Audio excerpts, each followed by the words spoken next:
A Dune. Ha. All right, we're going to take a look at the Dune from Trash Panda today. This is their straight mid-range in their lineup. I think it's their second disc, and it is a 5.5 -1.0. Trash Panda is nice enough to give us a flight chart with hyzer, flat, and anhyzer.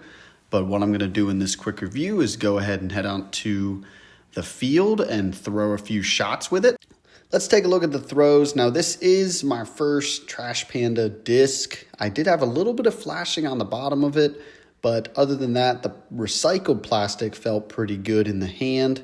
This first throw here, I thought the disc was going to be a little more flippy, but it actually stabled out. Throwing with the wind here, I didn't have much issue for a straight shot. It just was a little bit shorter, as it did get an air bounce. But then when I threw back, I did see a little bit more turn with the disc, as it did kind of push to the right there, but then just kind of sat up on the hill there for a nice understable shot.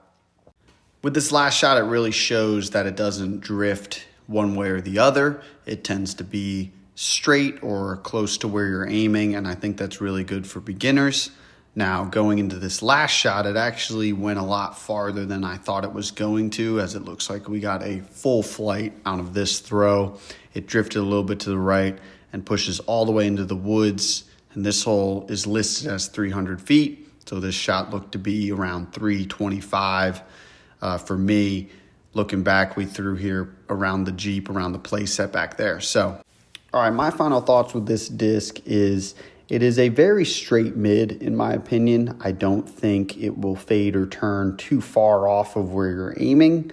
I will say faster arm speeds, it's definitely going to be your understable mid. In my opinion, it did go a little bit farther than I anticipated, but that is good with an easy-to-use mid. And I think that's what Trash Panda was looking for when they designed this, some mid-range that everyone can pick up and find a use for. That is my quick review on Trash Panda's Dune. I appreciate you guys tuning in, and thanks for watching.